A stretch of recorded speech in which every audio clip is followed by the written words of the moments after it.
Ce programme vous est présenté par la région Grand Est. Le Crédit agricole Alsace-Vosges au service de nos territoires et de ceux qui y vivent.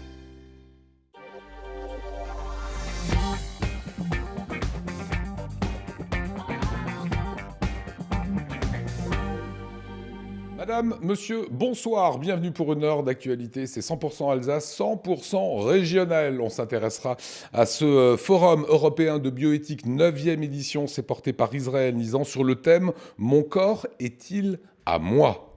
Il y aura sur ce plateau Rémi Perla. Vous allez le voir, ce garçon est aux manettes de la start-up alsacienne Epopia. Le concept, des enfants reçoivent des courriers remplis de surprises et d'aventures dans leur boîte à lettres et ça marche super bien. Ils viennent de lever 1,5 million d'euros. Vera Bossiac est son invité, Ludovic Delay, on parlera coiffure. Et en fin d'émission, Delphine Vespizer, vous le voyez, regardez comme c'est beau, comme c'est élégant. Ça lui ressemble un peu. Elle fera de la gym à Soultz. Avant cela, c'est le JT préparé par Anna Britz.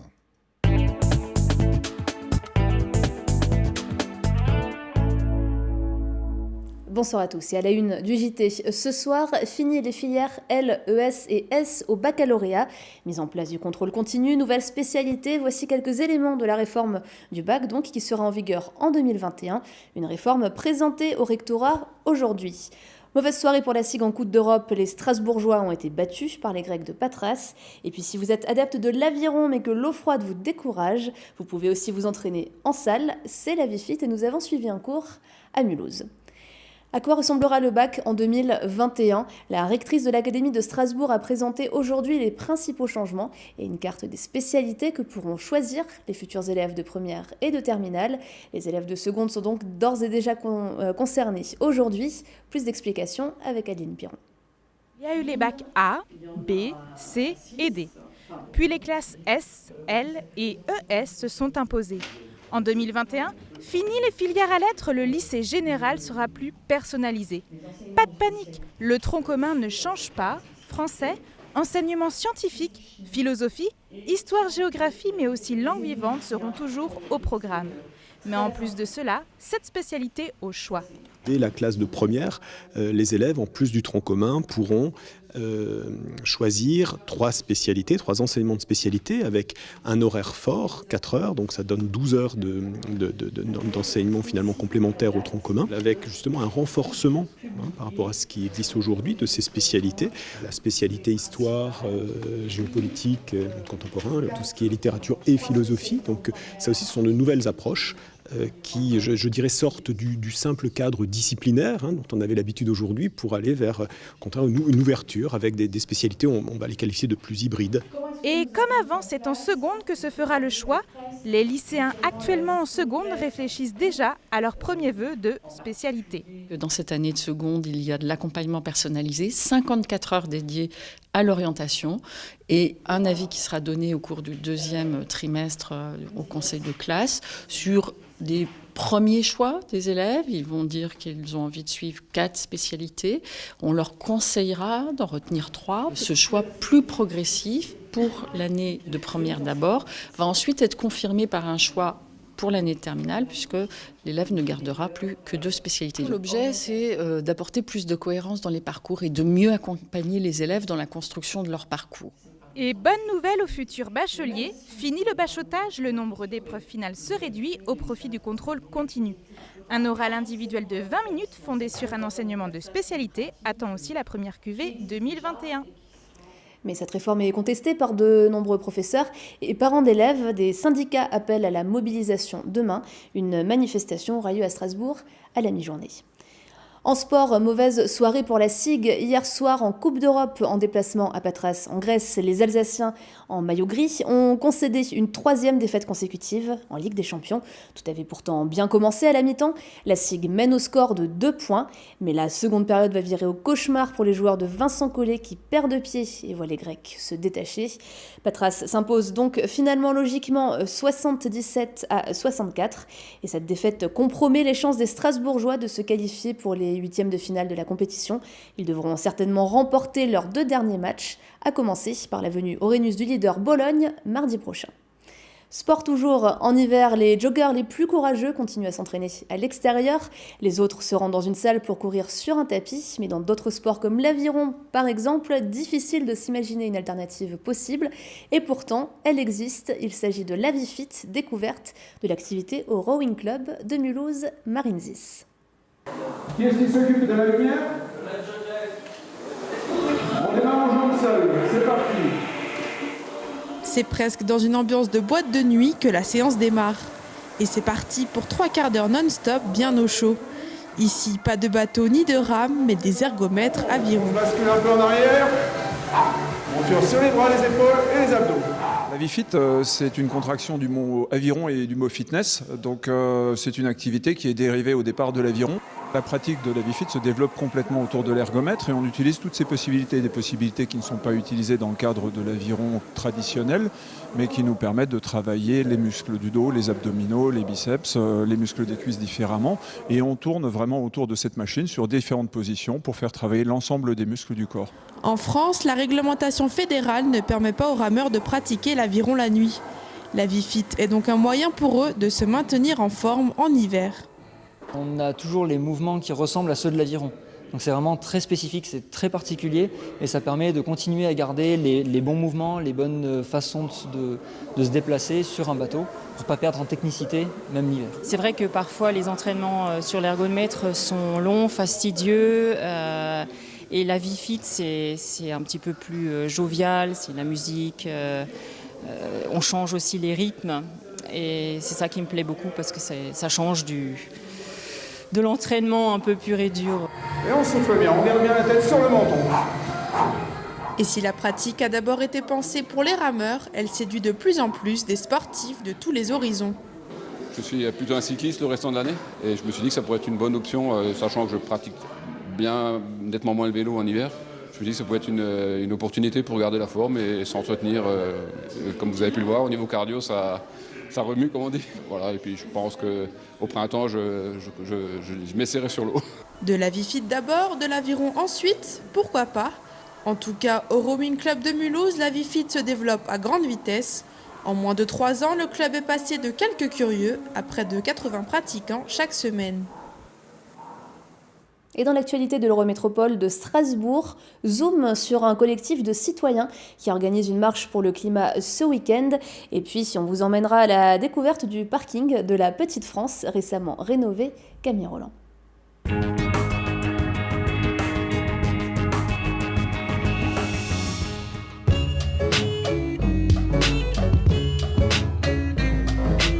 Cela fait quelques semaines qu'ils s'organisent. Citoyens militants ou engagés pour la première fois, ils forment une partie du collectif Il est encore temps. Mais temps de faire quoi? S'engager pour le climat. Pourquoi c'est ça l'enjeu? Parce que déjà le climat c'est un enjeu pluridisciplinaire, ça touche tous les événements et tous les secteurs on va dire de la société, ça touche l'économie, ça touche l'environnement, ça touche les personnes avec les questions de justice environnementale, de justice climatique, d'inégalité sociale, tout ça finalement converge et on se rend compte que derrière c'est souvent aussi pour des questions climatiques. Et pour agir, le collectif appelle à un rassemblement ce dimanche. C'est le 4e en quelques mois. La dernière fois, 3500 personnes avaient participé à la marche et cette fois-ci, ils espèrent encore plus de monde. Cette marche, comme les précédentes, répond à un objectif d'urgence face au changement climatique, d'inaction aussi. C'est-à-dire que répéter cet événement permet aussi de montrer que c'est toujours important, qu'il faut agir, qu'il y a vraiment un enjeu de temps, que ce soit le rapport du GIEC, de nombreux chercheurs, les journalistes, tout le monde s'empare de cette question et pourtant derrière, les effets ne sont pas encore visibles. Donc cette marche permet ça, de converger, d'amener de plus en plus de personnes à s'engager. En marge de la marche, un village associatif rassemblera des associations comme Greenpeace, Zéro Déchet, Alsace Nature ou encore Oxfam. Objectif que les gens s'investissent ponctuellement ou sur le long terme. Il y a une inaction totale ou un déni ou peut-être même une indifférence et qui contraste énormément avec les enjeux environnementaux, climatiques. On est attaqué de partout, de plein de pans, que ce soit au niveau agricole, le fait que les terres arables sont de moins en moins fertiles à cause des pesticides, etc. Le fait que le réchauffement climatique menace des régions entières dans le monde et donc des populations qui par millions devront changer de lieu. Le fait que la biodiversité est en dégringolade absolue. Rendez-vous est donné aux marcheurs dimanche place Broglie à 14h.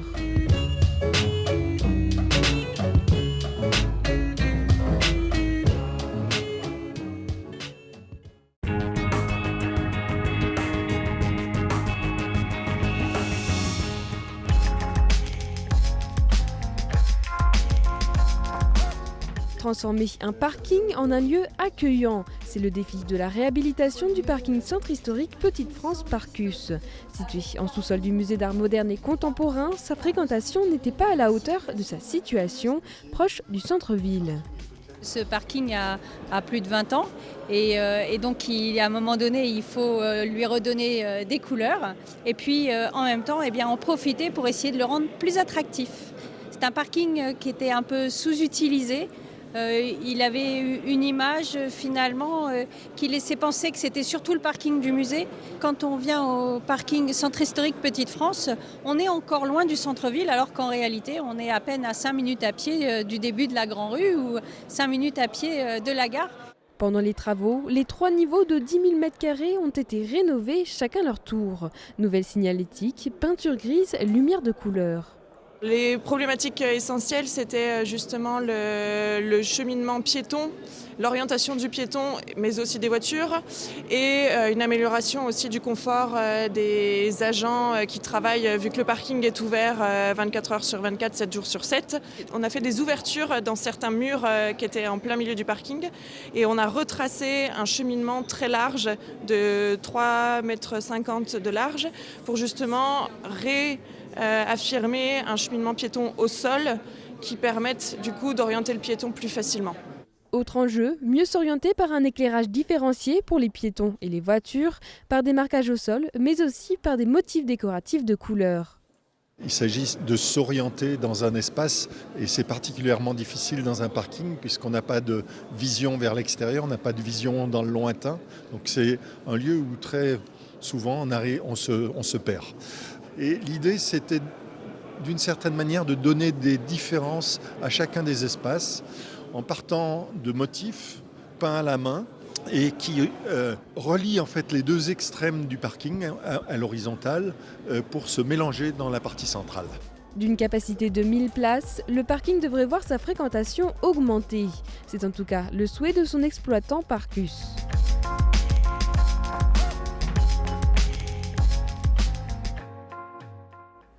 Zoom sur une start-up strasbourgeoise à présent. Pour que la mobilité ne soit plus un frein à l'emploi, il existe désormais une application qui permet d'associer une offre de travail avec un logement meublé temporaire. Plus d'explications, Nora Boiriwa.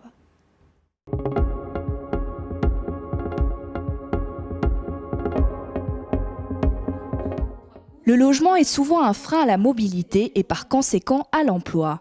Partant de ce constat, la strasbourgeoise Marie Mahé a lancé en juin dernier la plateforme Kissik. Elle propose un hébergement temporaire avec des offres d'emploi.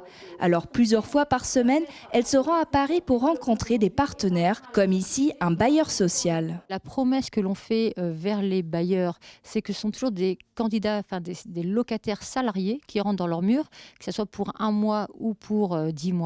Le gros avantage aussi en passant par Kissik, c'est que vous pouvez très bien louer votre bien sur des plateformes touristiques pendant 3 mois et puis le reste du temps, la mettre à disposition de la plateforme Kissik pour pouvoir justement la louer à des salariés en mobilité et favoriser l'emploi dans vos régions. Sur la plateforme Kissik, 400 000 offres d'emploi et plus de 220 000 offres de logements meublés sont référencées. Concrètement, quand le candidat sélectionne une offre d'emploi, il peut voir les offres de logement en temps réel par géolocalisation. La flexibilité des marchés impose aux entreprises en fait de faire des contrats courts. Et de l'autre côté, on a aussi affaire à une population de jeunes, souvent, même de moins jeunes, qui souhaitent multipler les expériences et donc ne pas rester forcément sur un lieu d'emploi très longtemps. Donc cette solution de pouvoir matcher à la fois les contrats courts et le meublé temporaire horaire intermédiaire est parfaite. Dès qu'un poste est pourvu, l'employeur envoie sur la plateforme sa promesse d'embauche et les coordonnées des bailleurs qui intéressent le candidat recruté. Le bail numérique peut être signé en 48 heures sans dépôt de garantie. C'est l'État qui se porte garant via le bail mobilité d'une durée de 1 à 10 mois. RGDS, partenaire des Alsaciens qui s'engagent. Et on termine ce JT avec l'image du jour. Elle est signée Oliviane. Prenez la technologie du traceur GPS et confiez-la à un sportif qui a beaucoup d'imagination et vous obtenez ça.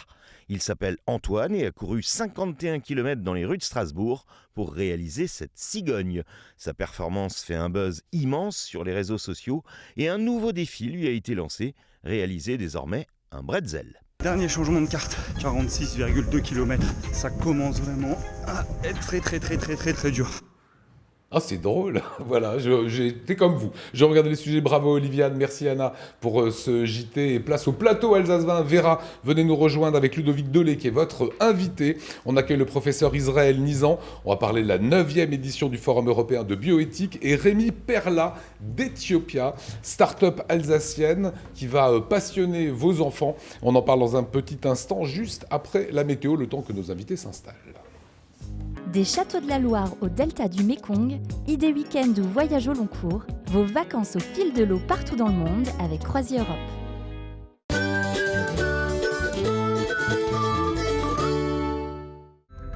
Bonjour à tous et bienvenue sur Alsace 20 et c'est parti pour cette journée de jeudi. On commence avec votre carte de la matinée. Alors quelques éclaircies dans le Bas-Rhin, partout ailleurs, aucune chance de voir le soleil. Côté valeur, attention, couvrez-vous bien. Il fera entre -3 et -4 degrés que vous soyez en Alsace ou aux frontières rhénanes. L'après-midi, eh bien, plus de soleil du tout, les nuages absolument partout, donc pas de jaloux, et des valeurs dans l'après-midi. Il fera 1 degré à Fribourg, partout ailleurs, seulement 2 petits degrés. Votre journée de vendredi, eh bien oui, fait son comeback. Qu'est-ce que c'est agréable, le soleil sera parmi nous, et les valeurs iront jusqu'à 2 degrés dans l'après-midi. En ce jeudi, nous célébrons les François et les Franck. Le soleil se lèvera à 8h08 pour nous dire au revoir à 17h14. Excellent moment sur Alsace 20, et je vous dis à demain.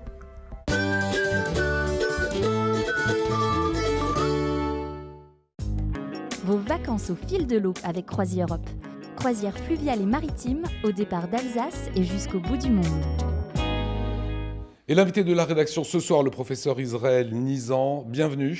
Bonsoir. On parle de cette 9e édition déjà du Forum européen de bioéthique. Le thème « Mon corps est-il à moi ?» Petite question d'ordre général. La bioéthique, si vous deviez l'expliquer en quelques mots, vous diriez quoi, professeur ? Je dirais que c'est les habitudes de la société concernant le corps, surtout lorsque la médecine et la science font des progrès tels qu'on peut se poser des questions sur l'avenir. Alors on va parler de ce forum de bioéthique. C'est un drôle de monde finalement dans lequel on vit, dans le monde qu'on a créé avec les réseaux sociaux. Il n'y a plus de vie privée aujourd'hui. Et le forum, lui, s'interroge dans cette nouvelle édition sur le thème « Mon corps est-il encore à moi ?» Alors rassurez-moi, professeur, si la vie privée, on a bien compris que c'est un peu fichu, est-ce qu'on peut encore faire ce qu'on veut de son corps ? Les Français sont peut-être les seuls à ne pas être propriétaires de leur corps. Nous n'avons pas, comme les anglo-saxons, l'habeas corpus. Un anglo-saxon peut vendre son sang, vendre un rein, vendre ses spermatozoïdes. Pas nous. Nous sommes théoriquement uniquement usufruitiers de nos corps. C'est-à-dire que la France a une position tout à fait particulière dans le monde et je voulais, avec ce thème, interroger cette question. Alors quand on demande à un Français moyen « Mon corps est-il à moi ?» il dit « Qui il est s'il n'est pas à moi ?» Et en fait, on aide un suicidant récidiviste, on ne le laisse pas se suicider. On aide un drogué, il y a une coopération et on est comme dans une situation où nos corps ne sont pas tout à fait à nous et où nous ne pouvons pas ni vendre ces produits, ni nous louer. Voilà, c'était intéressant et important de le préciser. On est très encadré en normes en France. Une large part sera consacrée à la PMA, la procréation médicalement assistée, mais aussi à la GPA ou l'IVG encore. PMA, fécondation, GPA, les choses se confondent un petit peu. Explication en 30 secondes. Il y a principalement 2 techniques. L'insémination artificielle, qui consiste à déposer le sperme du conjoint ou d'un donneur dans l'utérus de la femme, en période d'ovulation, dans l'espoir que les spermatozoïdes fécondent naturellement un ovule ou ovocyte. Et la fécondation in vitro, qui consiste à réaliser en laboratoire la fécondation d'un ovule et de spermatozoïdes, puis d'insérer l'embryon formé dans l'utérus. Les gamètes, c'est-à-dire les spermatozoïdes et les ovules, peuvent provenir des parents ou de donneurs.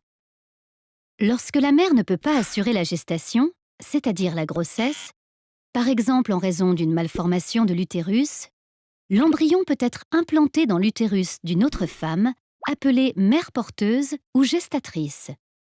On parle alors de gestation pour autrui, GPA. Voilà, le professeur Israël Lisan, gynécologue obstétricien, est avec nous. Alors, la PMA, la procréation médicalement assistée, on vient de le voir dans ce sujet, n'était pas autorisée aux femmes seules et aux femmes et aux couples homosexuels. Est-ce que ça a changé ? Ça n'a pas encore changé, mais notre pays est en train de revoir la loi bioéthique qui a été créée en 1994. Jusqu'à présent, il fallait être un couple hétérosexuel pour pouvoir bénéficier des services d'assistance médicale à la procréation. Et aujourd'hui, il y a un grand questionnement et l'opinion publique française serait plutôt favorable à ce que les couples de femmes et les femmes seules puissent aussi bénéficier de ces avancées. Bien entendu, ce n'est pas tout simple. Il y a beaucoup de gens qui sont opposés, il y a beaucoup de gens qui le manifestent. C'est extrêmement hypocrite, puisque si on veut un enfant à tout prix, on va en Espagne, on va en Belgique. Sauf que dans toutes ces circonstances, ça favorise les gens qui ont de l'argent. Exactement. Dans Mon corps est-il à moi, est-ce que vous allez aborder la thématique de l'IVG ? Oui, alors pour la première fois depuis que le forum existe, on a décidé de parler de l'IVG, pas sous ces aspects, on la réalise ou on la réalise pas, la loi de la France est là, mais sous l'aspect éthique. Qu'est-ce que ça veut dire de pouvoir décider de la vie de son enfant ? Qu'est-ce que ça veut dire ? Est-ce que l'IVG s'est banalisé ? Est-ce qu'elle devient une forme de contraception ? Comment évoluent les choses dans notre pays avec une loi qui a maintenant près de 42 ans ? Pour moi, il n'y a pas d'ambiguïté. Avant la loi, il mourait 300 femmes par an dans notre pays, une par jour. Vous n'avez qu'à calculer, ça fait 40 fois 300 vies de jeunes femmes épargnées. Et vous multipliez ce chiffre par 10 et vous avez le nombre de séquelles épargnées. Donc la France et les Français, globalement, sont tous très favorables à ce que l'IVG existe. Néanmoins, ce n'est pas sans poser des questions éthiques et c'est ce que nous allons faire au forum. Voilà, ça sert à ça, ce forum de bioéthique. Beaucoup de progrès scientifiques sont réalisés chaque année. Il y a des chercheurs, beaucoup de recherche et développement, de découvertes. Qui doit valider telle ou telle découverte ? C'est le politique ? C'est le peuple qui doit donner sa voix ? Je pense que le peuple ne peut donner sa voix que s'il sait de quoi il retourne. Et le but du forum, c'est pas de peser sur la loi, parce que les politiques sont là pour ça, mais c'est d'informer. Et à Strasbourg, on a un niveau d'information du public en matière de bioéthique qui est unique en Europe. Il n'y a pas une ville en Europe où les gens puissent s'approcher de ces questions, dire « j'ai envie de comprendre » et se faire leur opinion. Et je veille avec mes collaborateurs à faire en sorte qu'il y ait tous les champs de la pensée autour de la table.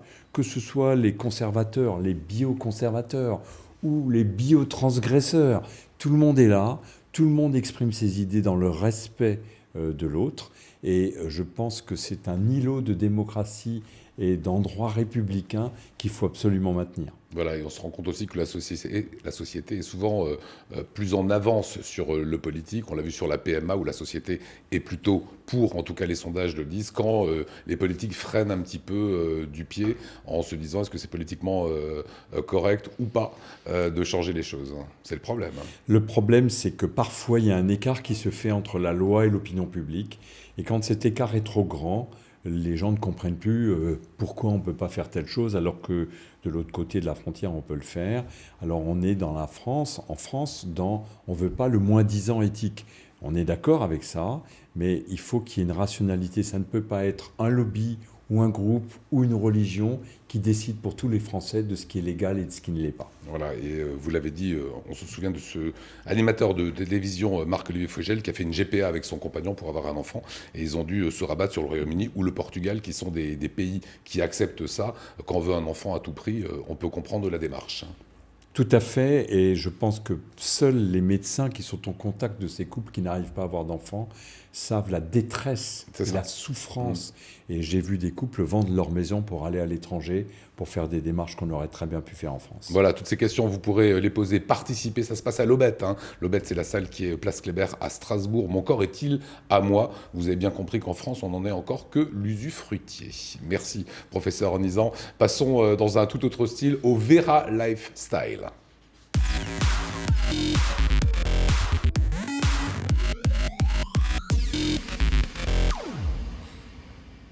Bonsoir à tous. Alors vous le savez, les réseaux sociaux ont pris vraiment une place très importante dans notre quotidien, ce qui impacte nos métiers. Avec nous ce soir, Ludovic Delay, qui est coiffeur et qui va justement nous expliquer comment son métier a évolué avec les réseaux sociaux. Alors Ludovic, tout d'abord, ça fait combien de temps que vous êtes dans la coiffure? Moi, ça fait déjà 15 ans que j'ai commencé la coiffure en fait. Donc j'ai commencé par un apprentissage pour un CAP et après j'ai poursuivi avec un brevet professionnel. Donc vous avez un petit peu d'expérience pour voir un petit peu cette évolution. Et comment votre métier justement a été impacté par les réseaux sociaux? Comment vous le prenez en compte aujourd'hui? De nos jours, je pense que c'est quelque chose, un élément vraiment important parce que les gens nous suivent sur les réseaux, Facebook, Instagram, de plus en plus sur Instagram. Donc c'est important d'être présent, d'être actif. Nous, on fait attention d'être assez actif tous les 2-3 jours, de mettre des stories, des sondages, écouter nos clients. Enfin, je pense que c'est important. Et les clientes viennent chercher l'inspiration, chercher des photos, des visuels. C'est pas forcément ce qu'il y a de plus simple parce que c'est souvent très retouché. Mais ça nous aide à savoir, à cibler ce qu'elles aiment, ce qu'elles recherchent. Et ce qui leur correspond. Voilà, et ce qu'on fait aussi nous. Et combien de temps, du coup, ça va vous prendre sur une semaine? Combien d'heures? Moi, je passe au minimum 4 heures par semaine, rien que pour Instagram. Le modèle a changé. Et quel type d'opération vous mettez en place? Qu'est-ce que vous allez publier pour avoir un peu de visibilité? Qu'est-ce que vous allez faire? Nous, on fait assez souvent des concours avec des partenariats de diverses marques avec lesquelles on travaille. On fait des shootings photos, on participe à beaucoup d'événements aussi pour justement être présent, qu'on parle de nous, qu'on voit ce qu'on fait et puis surtout faire autre chose que de la coiffure salon en fait. Et quels vont être du coup les temps forts pour cette année? Vous avez déjà un petit programme de mise en ligne, d'événements? Alors pour les événements, on a déjà une première partie sur toute la première partie on va dire de l'année. Là, courant début février, on a un événement sur Paris en fait, ambassadeur pour la marque Kerastase. Donc on va découvrir des nouveautés. Comment va s'agrémenter l'année en fait au niveau du Kerastase. Ensuite, j'ai courant mars et courant juin un événement beauté. Donc c'est les femmes qui viennent pour 3 heures se faire chouchouter, maquiller, coiffure, de la sophrologie. Enfin, c'est vraiment un package. Tout un programme. Voilà, c'est vraiment une journée beauté. Et en tant que franchisé Crémer, est-ce que vous avez le droit de poster ce que vous voulez ou vous avez besoin d'un accord en amont? Non, pas. Enfin après, il faut rester dans la politique Crémer qui est de rester dans quelque chose de classe et de distingué. On ne va pas publier des choses un peu trop déplacées. Mais après, non, on n'a pas de limite. On peut vraiment faire ça reste professionnel en fait. Et si on veut collaborer avec vous ou simplement venir se faire coiffer dans votre salon, où est-ce qu'on peut vous retrouver? Pour collaborer avec nous, le plus simple, c'est de nous écrire sur les réseaux, Instagram principalement. Et après, pour venir se faire coiffer chez nous, prendre rendez-vous. On a mis en place un rendez-vous en ligne sur le site planity.com. Et du coup, c'est très simple de prendre rendez-vous. On choisit son coiffeur, son créneau et le besoin qu'on a en fait du moment. Eh bien, retrouvez toutes ces informations sur les réseaux sociaux. Tiens donc. Exactement. Autre, voilà, l'Instagram qui s'affiche. Autre actu, Vera? Alors, la mode n'a pas de limite. La preuve avec ses premières images de la Fashion Week. C'est complètement dingue. J'ai un peu peur de vous le montrer, mais voici la première photo qui est en fait la combinaison poilue façon Chewbacca de Xander Zhu. Voilà, il n'y a pas de limite. Numéro 2, il semblerait qu'on n'ait pas encore attrapé tous les Pokémon. Vous voyez Pikachu, Salamèche, je ne sais plus exactement qui c'est. Mais ça fait le buzz. Si vous trouvez qui c'est, n'hésitez pas à nous écrire. Il y a aussi la Maxi Doudoune en grenouille. Elle passe pas inaperçue celle-là, je pense en ville. Ensuite, le combo peignoir pyjama revisité, vous l'aurez reconnu. Et puis, je pense que c'est peut-être la même personne qui est en dessous de cela, mais en version de sortie à la neige pour se couvrir de froid. Bon, au moins, il n'aura pas froid au visage pour le coup, mais moi personnellement je suis pas encore prête à passer l'étape à porter tout ça. Allez, on termine avec votre coup de cœur, Vera. Alors mon coup de cœur de la semaine, vous allez le voir, c'est astucieux, c'est ingénieux, il n'y a pas de mots, c'est absolument fabuleux, j'ai découvert ça sur Facebook, c'est une idée astucieuse et créative qui est donc de camoufler ses cicatrices avec des tatouages. Ah, je l'ai bien. Alors vous allez le voir, certains sont couvrants, comme celui-ci par exemple, où on ne voit plus la cicatrice, tandis que d'autres sont créés autour de la cicatrice. Voilà, là par exemple, là c'est une tortue, on ne sait pas trop ce qui s'est passé avant, là c'est la tache de vin, et puis transformer finalement un complexe en œuvre d'art, c'est une idée de génie. Exactement. Bravo pour ce lifestyle que vous pouvez retrouver sur l'adresse qui vient de s'afficher. Rémi Perlard, c'est à suivre. Start-up alsacienne qui monte, qui s'arrêtera où? On va le savoir dans un instant. C'est Epopia juste après ça.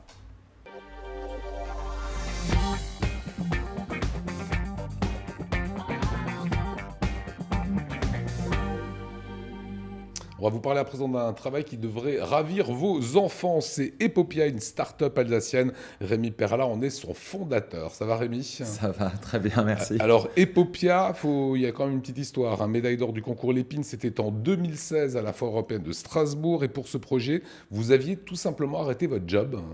Vous aviez décidé de changer de job. Aujourd'hui, on va aller directement dans le dur. Est-ce que c'est rentable? Oui, aujourd'hui, ça fait 5 ans que j'ai quitté mon emploi et aujourd'hui, on a plus de 40 000 enfants qui utilisent Epopia à la maison, 500 classes d'école, partout en France et un peu partout dans le monde aussi. Si vous aimez les chiffres, on a accumulé plus de 2,5 millions d'euros de chiffre d'affaires. Donc, c'est énorme. Ouais, c'est pas mal. Ouais, c'est bien. Et ils viennent, comme on dit dans le monde des startups, vous venez de lever 1,5 million d'euros. C'est dire d'abord que vous êtes plutôt très bien suivi et très accompagné. Comment ça s'est fait, cette levée de fonds? Alors ça a été un long travail de fond parce qu'il faut trouver en fait des partenaires qui sont prêts à nous accompagner sur notre stratégie de développement, parce que derrière Epopia, ce qu'on veut, c'est pas juste faire un truc sympa, on veut aller conquérir le monde et créer vraiment un nouveau objet médiatique qui permette de porter des valeurs fortes et de faire rêver les enfants du monde entier. Alors justement, le concept, les enfants reçoivent des courriers remplis de surprises et d'aventures dans la boîte aux lettres. Regardez. On va recevoir un premier courrier dans sa boîte aux lettres avec une multitude de surprises et goodies à l'intérieur, ainsi qu'une histoire personnalisée pour lui. Le jeune lecteur est alors investi d'un rôle central. Eva est donc la nouvelle directrice du parc animalier Les Cornitopia. Avec sa première lettre, elle a reçu un poster avec des autocollants, un badge, un collier ou encore une certification. Les différents personnages vont lui demander de l'aide et écrire certains événements, lui poser des questions. Eva devra donc prendre des décisions et leur écrire en retour. La suite de l'histoire se fait donc en fonction de ce que l'enfant va décider au fil des courriers. L'aventure se transforme peu à peu grâce à cette correspondance. Toutes les indications sont notifiées dans chaque page du courrier reçu, avec également l'adresse à laquelle l'enfant doit renvoyer sa réponse. C'est un véritable échange qui s'établit et une histoire qui se crée dès que l'enfant reçoit ou renvoie son courrier. Alors en fait, il faut le rappeler, Rémi, vous prenez aussi quelques informations sur les enfants qui s'inscrivent. Vous demandez, tiens, c'est quoi ton plat préféré? Quand ils remplissent le questionnaire, quel type de sport? Pourquoi vous avez besoin de ces infos? L'idée, c'est vraiment d'inviter les enfants au cœur d'une aventure dont ils seront vraiment les héros et qui va se dessiner autour d'eux, et notamment dont les personnages vont rentrer en résonance vraiment avec l'enfant afin qu'il crée une relation forte avec eux. Et donc effectivement, il va découvrir dans son premier courrier qu'il y a des personnages qui aiment les mêmes choses, d'autres qui n'aiment pas les mêmes choses, et il va commencer à créer vraiment un lien d'amitié avec eux, et ça va permettre d'avancer avec lui dans l'aventure. Et comment adaptez-vous l'aventure au goût des enfants? En fait, derrière, on va recevoir, il y a plusieurs thématiques. Ils peuvent diriger un royaume, une réserve naturelle ou même une expédition retourner au temps des dinosaures. Donc déjà, on va partir sur une thématique qui leur plaît. Et ensuite, derrière, ils nous envoient des lettres parce qu'ils disent aux personnages qu'ils doivent faire. Et nous, on a une équipe d'écrivains qui lit chaque lettre et qui va venir adapter en fait la suite de l'histoire, répondre aux questions et vraiment prendre en compte les demandes de chaque enfant pour que la suite de l'aventure se dessine selon leurs envies et leurs goûts. Vous connaissiez professeur Nizan? Non, je ne connaissais pas du tout, mais c'est adapté à l'âge alors? On a de 5 à 10 ans et en fait toutes les histoires sont écrites dans plusieurs niveaux de langage pour s'adapter au niveau de lecture de l'enfant, en termes de vocabulaire, en termes même de volume de texte, vraiment pour que chaque enfant trouve un confort de lecture et d'écriture. Ça veut dire aussi que chaque histoire est singulière. Alors il n'y a pas 2 fois exactement la même chose parce qu'on va vraiment venir prendre La aussi trame des sera la éléments. même et on va rajouter Ouais, des... Comme un livre dont vous êtes le héros, il y a des trames avec différentes routes et à l'intérieur de ça, on va venir encore spécialiser les choses selon les demandes des enfants. C'était quoi l'idée au départ? C'est une idée de fou quand même de monter un projet comme ça, au moment où on fait que parler de réseaux sociaux dans les salons de coiffure avec Vera, etc. Vous envoyez des choses par des boîtes aux lettres. Exactement. L'idée de départ, en fait, c'est un souvenir de jeunesse. Ouais. J'avais 8 ans, moi, je n'étais pas un fan de lecture dans ma jeunesse. Un jour, j'ai reçu une lettre dans la boîte aux lettres. À l'intérieur, il y avait une clé de voiture. Et il y avait une lettre qui disait que j'avais gagné une voiture, qu'il fallait que j'aille voir un concessionnaire. Vous l'avez tous reçue, cette lettre-là. Sauf que moi, j'avais 8 ans et j'avais une clé. Une clé, quand on a une clé, elle ouvre quelque chose. C'est obligé. Donc la voiture, je l'avais, elle existait, j'avais envie d'y croire. Et donc j'ai lu et j'ai relu cette lettre et j'y ai même répondu. Et moi qui n'aimais pas lire ni écrire, je me suis mis à lire et à écrire avec passion parce qu'il y avait ce monde imaginaire qui prenait vie à travers ce courrier et cet objet. Voilà, vous avez monté une équipe d'écrivains, vous le disiez? Tout à fait, on est une équipe de 20 personnes et la moitié c'est des écrivains et des illustrateurs. Donc ils reçoivent en retour la lettre de l'enfant. L'enfant vous répond. On a plus de 100 000 courriers d'enfants stockés qu'on a lus et qu'on stocke dans nos locaux, donc qui prennent beaucoup de place d'ailleurs. Et donc oui, ils lisent les lettres des enfants et vraiment, et c'est plein de surprises parce que les enfants racontent des blagues, ils sont pleins d'imagination, ils nous surprennent tout le temps. Là, ce matin, j'ai lu une lettre où elle expliquait que c'était des méchants qui voulaient attraper le Père Noël et qu'il fallait aller absolument au pôle Nord. Enfin, partir dans une histoire complètement folle. Et puis, ils nous envoient aussi des cadeaux. On a des collections de cailloux peints, de bracelets d'amitié. Enfin, ils sont vraiment géniaux. Voilà, 40 000 lettres, c'est 40 000 clients, si je puis dire, ou jeunes enfants? On a 40 000 aventuriers qui sont dans nos histoires. Et on a reçu à ce jour plus de 100 000 lettres d'enfants. Voilà, Epopia, une affaire qui a commencé en 2016. Aujourd'hui, ce 1,5 million que vous avez eu, il va servir à quoi finalement? Alors principalement à aller jusqu'au bout du concept et vraiment d'aller l'amener à la perfection parce qu'on veut vraiment créer quelque chose de fort. Et puis aller, aujourd'hui on est encore un peu pas trop connu, donc aller aussi un peu faire du marketing et devenir un peu mainstream et puis aller vers l'international, vu que le but étant demain d'aller envahir tous les pays du monde et que tous les enfants du monde entier puissent rêver avec Epopia. Et la dernière question, c'est la plus importante. Oh. Est-ce que dans l'enveloppe, est-ce qu'il y a parfois une clé? Alors, si vous devenez directeur ou directrice d'une réserve naturelle, vous recevez naturellement la clé du portail que seul le directeur ou la directrice peut avoir pour ouvrir le parc. Donc oui, la clé est bien là. La boucle est bouclée. Exactement. Voilà, le fantasme des enfants, de votre enfance, est devenu une réalité et une superbe aventure. Voilà, ça a été un plaisir, Rémi Perla. Ne changez rien, continuez comme cela. On a vu plein de coupes de cheveux que vous mettiez sur votre Instagram. Oui. Il y a des gens de temps en temps qui viennent en vous disant « je veux cette coupe-là ». Oui, c'est quasiment 90%, je pense. Ça a remplacé les vieux magazines qu'il y avait à l'époque. Mais c'est souvent, on va dire, sur les 90%, il y a 30% réalisables. Voilà, merci beaucoup. Et voilà, professeur, ça va commencer le Forum européen de bioéthique. Lundi soir et jusqu'à samedi soir. Voilà, non-stop. Non-stop, beaucoup de débats au programme. Je libère tous mes invités. Moi, je vous retrouve dans un petit instant. Ça sera juste après Delphine Vespizer.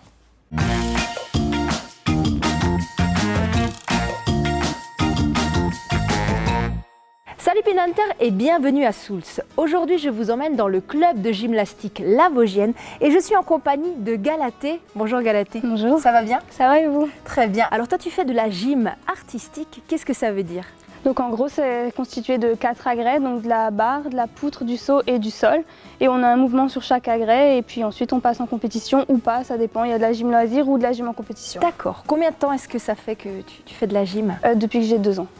On a commencé en baby. En baby gym. Et ensuite, à partir de quel âge est-ce que ça se transforme en gym artistique? On va dire à partir de l'éveil, on commence à faire des roulades et à monter sur les agrès. Pourquoi ça plutôt que la danse ou un autre sport? Parce que ça fait des années juste que tu en fais, ça fait à peu près 18 ans on va dire maintenant. On va dire que j'ai jamais essayé vraiment d'autres sports, mais je compte pas essayer d'autres sports. C'est vraiment mon milieu et puis en plus ici on s'entend toutes bien, enfin, on a une super ambiance, on est là presque là depuis toute petite tous ensemble, donc c'est... je me vois pas autre part. Du coup, vous êtes devenus amis oui. ensemble? Ah oui. Moi, j'ai arrêté la gym quand il y avait la roue et le poirier. Est-ce que toi, il y a un exercice qui te fait un tout petit peu plus peur qu'un autre? Parce qu'il faut être super courageuse pour faire de la gym. La poutre. La poutre? Oui, c'est quoi? C'est la peur de tomber? C'est la peur de... de se lancer, je pense. Bon, tu sais quoi, on va le faire. Tu m'emmènes? Il n'y a pas de souci. souci. Allez, venez.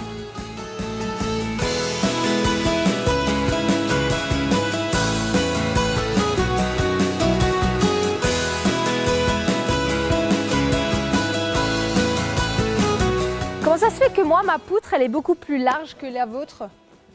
C'est quand on fait des choses un peu plus difficiles ou pour ceux qui commencent? Pour les débutants. Eh bien, j'ai choisi ma poutre.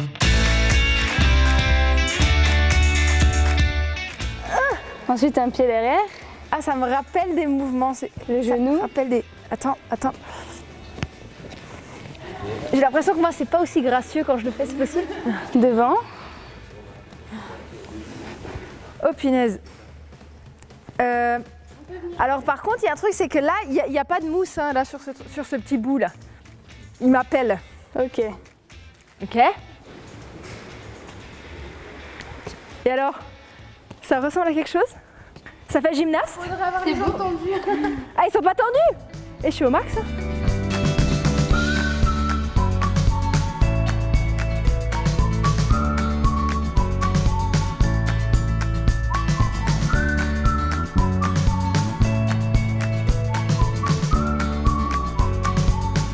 Alors combien de temps est-ce qu'il faut s'entraîner pour avoir un tel niveau? Je dis entre 6 et 8 heures par semaine. Toutes vos semaines sont rythmées vraiment par cette passion? Voilà, en fait on a nos études et ensuite on va à la gym et voilà. C'est ça, c'est études, manger, dormir Voilà. et la gym. C'est omniprésent en fait. Ouais. Du coup, vous faites des compétitions tout ensemble. Voilà. C'est aussi l'occasion de voyager. Vous bougez pas Tout mal à quand fait. même. Donc on loue un minibus en général et puis on part par exemple à Sarreguemines ou vers Rennes pour effectuer donc les compétitions et aller encore plus loin si c'est possible. Et là aussi, justement, dans ces bus, il y a des choses qui se passent, il y a vraiment une complicité, vous êtes beaucoup ensemble. Ben, moi, je définirais ça comme une petite famille au final parce que on a toutes passé une grande partie de notre vie ensemble. C'est ça. Et ça nous permet de vivre plein de moments inoubliables en fait parce que il y a plein de souvenirs, on se souvient des hôtels, les petites soirées où on mangeait la pizza après la compétition, enfin voilà. Est-ce que pour être une bonne gymnaste, il faut faire beaucoup de musculation aussi et beaucoup de sport? Bon, alors ça tombe très bien, je me suis mis à musculation depuis 2 ans, regardez ça. Est-ce qu'on n'ira pas essayer ensemble? Allez, c'est parti, on va à la barre.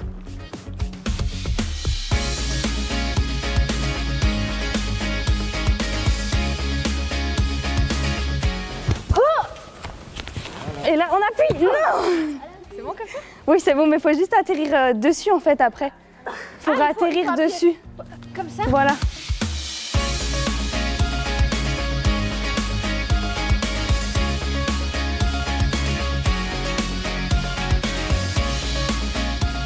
Merci beaucoup les filles de m'avoir fait partager votre passion, c'était vraiment très sympa. Et je pense que je reviendrai hein, pour l'histoire de la barre, hein, comme ça on va. Et nous on se dit, Morotskiet et à bientôt. Tu lances ta jambe comme ça et tu montes comme ça, les 2 jambes. Okay. Attends mais je crois que ça vient.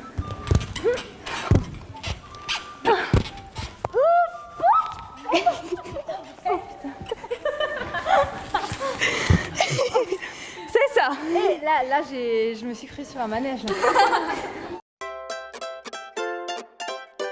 S'engager pour demain avec RGDS, le nouvel air d'énergie.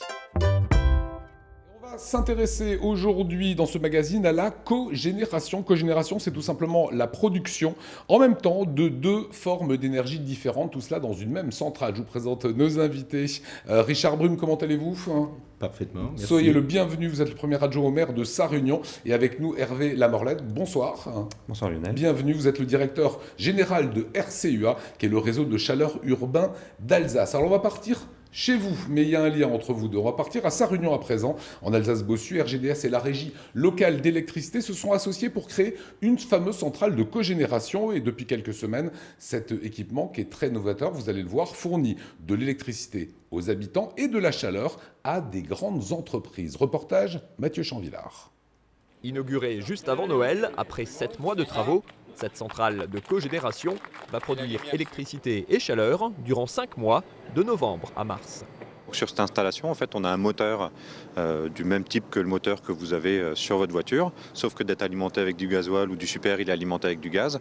Et ce moteur, en fait, produit via sa rotation de l'électricité qu'on injecte sur le réseau de la ville de Sarre-Union. Et également, le moteur, ça chauffe. Et donc, plutôt que d'avoir un radiateur qui envoie la chaleur aux petits oiseaux, en fait, on récupère cette chaleur pour chauffer les bâtiments de 2 industriels que sont JFA, Jus de fruits d'Alsace, et l'entreprise Schneider. Cette chaleur est fournie aux entreprises toutes proches sous forme de vapeur et d'eau chaude. L'électricité produite ici représente à elle seule la moitié de la consommation annuelle de la ville. Une manière de produire de l'énergie au plus près des besoins. C'est des projets qui peuvent être déclinables même sur des gros sites industriels, sur un site unique ou voire même à des échelles communales sur des réseaux de chaleur. Bien évidemment, c'est des choses qu'on peut décliner et dupliquer sur beaucoup d'utilisations. Dès l'instant où on peut valoriser de la chaleur.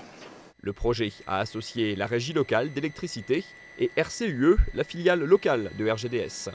Mais il fallait aussi trouver des clients, en l'occurrence 2 gros sites industriels de la ville, car les entreprises qui rachètent la chaleur font ainsi baisser le prix de l'électricité. Pour nous, il faut quand même que les industriels qu'on raccorde jouent le jeu en fait, de s'engager sur un certain nombre d'années, puisque ça nécessite de gros investissements. Ici, c'est un investissement de 5 millions d'euros, donc il ne faut pas que les industriels, au bout d'1 an ou 2 ans, nous disent « la chaleur que vous produisez, elle ne nous intéresse plus ». Les engagements sont donc pris sur plusieurs années. Bonus supplémentaire, la chaleur récupérée en bout de chaîne permettra de faire sécher chaque année 10 000 stères de bois de chauffage. Voilà, ça a l'air simple comme ça, mais c'est quand même 7 mois de travaux nécessaires pour construire cette centrale Hervé-la-Morlette. Qu'est-ce qui est innovant dans ce système de cogénération qu'on vient de voir, hein ? Alors dans celui qu'on vient de voir, justement, ce qui est innovant, c'est qu'il ne génère pas 2, mais 3 énergies, comme vous l'avez dit tout à l'heure. Ouais. En fait, on va produire de l'eau chaude. Okay. On va produire de l'électricité, comme sur toutes les générations classiquement. Mais là également, on produit de la vapeur. Et donc, l'industriel GFA avait un besoin spécifique en vapeur pour son process en fait, de stérilisation des jus de fruits. Et donc, on a, grâce à GFA, finalement, été innovant et on a été obligé de trouver une solution pour produire de la vapeur. Voilà, les avantages pour Sarre-Union d'avoir une centrale comme celle-ci ? Pour la ville de Sarre-Union ? Ouais. L'avantage pour la ville de Sarre-Union, c'est elle détient, c'est elle qui gère en fait la régie d'électricité locale. Et donc cette régie d'électricité locale, aujourd'hui, avec l'ouverture des marchés, elle voit une érosion de son marché, puisque quelqu'un de Sarre-Union peut très bien souscrire un contrat chez un des concurrents en fait, de la régie, plutôt que de rester sur sa régie. Donc le risque pour elle, c'est de voir quelque part son portefeuille s'éroder, donc ses recettes baisser, alors qu'au niveau de ses infrastructures, si elle veut maintenir un niveau de service important, un haut niveau de service, il faut qu'elle ait des salariés, il faut qu'elle ait des équipements, du matériel, etc. etc. Donc l'avantage de ce moteur-là, qui est directement connecté sur les réseaux électriques de la ville de Sarre-Union, c'est qu'on produit l'électricité à demeure. Ouais. Donc toute l'électricité qui est produite à demeure, c'est autant d'électricité qui n'est pas importée via les réseaux d'RTE sur le territoire de Sarre-Union. Richard Brume, satisfait de cette centrale de Mais cogénération ? tout à fait, ça fait déjà depuis quelque temps qu'on s'était interrogé quelle est l'activité que peut-être qu'on pourrait rajouter donc à cette régie, puisque nous avons la chance d'avoir cette régie municipale d'électricité. Qu'est-ce qu'on peut faire, notamment pour nous préparer donc à cette ouverture, l'ouverture du marché qui est maintenant effective. Il faut trouver des clients, parce que c'est des gros investissements au départ. Qui peut être demandeur de ces systèmes ? Alors, effectivement, donc, nous sommes interrogés, et par contact, on nous a recommandé notamment la société RCUE, et qui nous a proposé notamment ce système de cogénération qui nous permet effectivement de réaliser des économies. Alors, nous, ça nous arrangeait beaucoup, étant donné qu'effectivement, en même temps que la régie en profite, mais également 2 entreprises locales, dont JFA, donc, qui est très bien connue, anciennement REA, et Schneider Electric, qui est aussi une entreprise qui est juste située vis-à-vis. Est-ce qu'un projet comme ça peut être porteur d'emploi ? Ah ben oui, c'est-à-dire que chaque fois qu'on permet on propose de l'énergie moins chère à une entreprise, et nécessairement, indirectement, on génère de l'emploi. Mais ce sont quand même, il y a également des emplois directs, d'abord par la réalisation de ce projet, effectivement, parce que là, on a fait appel donc aux entreprises locales, mais également, donc les entreprises que j'ai citées tout à l'heure, donc elles ont l'énergie moins chère, donc effectivement, c'est toujours source de création d'emplois. Et puis, plus, on pourra en parler tout à l'heure si vous voulez bien, on pourra parler notamment d'une plateforme de séchage de bois, et effectivement pour nous engager notamment dans la filière de développer une filière bois. Qui pourrait s'installer sur votre territoire ? Qu'on va créer, qui est créé notamment sur le système dont on n'a pas encore parlé. D'accord, tout cela induit par le système de cogénération. Tout à fait. Donc c'est plutôt une bonne chose. Est-ce que ce projet qu'on vient de voir, 5 millions d'euros, 7 mois de travail, est-ce que c'est déclinable ? Est-ce que c'est duplicable facilement pour un opérateur comme Réseau de Chaleur Urbaine d'Alsace ? Oui, tout à fait. On a besoin en fait de gros enlèvements de chaleur, et surtout sur la période hivernale, puisque un moteur de cogénération en fait est adossé à un tarif de rachat de l'électricité. Et en France, on a besoin en fait de moyens de production supplémentaires en électricité en hiver. Donc c'est des tarifs en fait qui commencent du 1er novembre et qui se terminent au 31 mars. Et donc il faut trouver des gens, des entreprises qui enlèvent beaucoup de chaleur pendant cette période-là. Et le profil industriel en général est parfaitement adapté. Donc sur des secteurs comme Sarre-Union avec JFA et Schneider qui enlèvent beaucoup de chaleur l'hiver, on n'a aucun souci, donc on peut le dupliquer. Ce que je voulais juste rajouter, c'est que le séchoir nous a permis également d'optimiser le fonctionnement de cet équipement-là, mais aussi de développer la fameuse filière en fait, de bois bûche. Donc on a 2 séchoirs en Alsace où on sèche du bois bûche et on est en train de monter une filière parce que de moins en moins de personnes aujourd'hui vont dans les forêts pour couper du bois et le préparer, donc préfèrent aller au supermarché ou préfèrent avoir du bois directement préparé et du bois de qualité. Et le fait d'avoir un séchoir, donc on met du bois dans des conteneurs directement à Sarre-Union et on sèche ce bois, le fait d'avoir le séchoir... C'est un gain de temps, ça permet c'est un circuit court aussi. Gain de temps, circuit court, éviter de stocker et un prix hyper compétitif puisque la chaleur qui sort de la cogé a un prix très très compétitif. Merci Hervé Lamorlac pour ces explications, pour ce magazine. Merci Richard Brume, longue vie, ce système de cogénération que j'ai découvert aussi. C'est ça aussi les innovations qu'on vous montre sur Alsace 20. Fin de cette édition. Nous on se retrouve demain 19h. Salut.